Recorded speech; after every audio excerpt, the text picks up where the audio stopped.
Bangladesh cricket দলের অন্যতম সেরা প্লেয়ার হচ্ছে বর্তমান সময়ে মেহেদী হাসান মিরাজ, যাকে সাকিবের বিকল্প হিসাবে আমরা বর্তমানে ভাবতে শুরু করেছি বাংলাদেশ ক্রিকেট প্রেমীরা।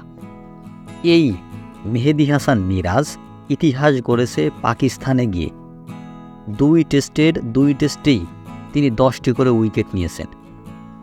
ইতিহাস গড়ে পাকিস্তানকে হোয়াইট ওয়াশ করেছে টিম টাইগার্স। টেস্ট স্ট্যাটাস অর্জনের 24 বছর পর পাকিস্তানের বিপক্ষে প্রথম টেস্ট ম্যাচ ও সিরিজ জিতেছে বাংলাদেশ। এটা একটা বিরল রেকর্ড বাংলাদেশের হয়ে। প্রথম টেস্টে 10 উইকেটে বিশাল জয়ের পর দ্বিতীয় টেস্টেও স্বাগতিকদের পাত্তা দেয়নি বাংলাদেশ।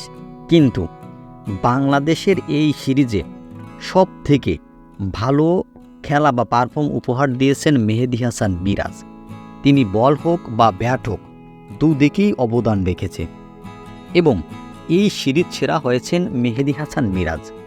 সিরিজ সেরা হওয়ার পরেই সে একটা ঘোষণা দিয়েছে, তিনি বৈষম্য বিরোধী আন্দোলনের নিহত হওয়া এক পরিবারকে সে তার সিরিজ সেরা পুরস্কার টাকা সে দান করে দিয়েছে।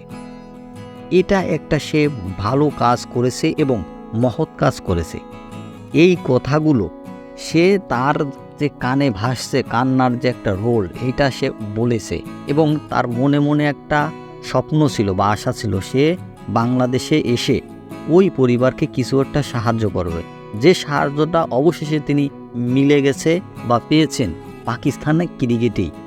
এত ভালো পারফর্ম করার পরে যে ম্যান অফ দ্য ম্যাচে যত টাকা পেয়েছে ওই পরিবারকে সে দান করেছে।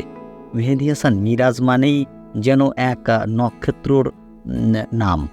এই মেহেদী হাসান মিরাজ সম্পর্কে যদি আপনার কোনো মতামত বা কোনো মন্তব্য থেকে থাকে কমেন্ট বক্সে লিখে জানাতে পারেন।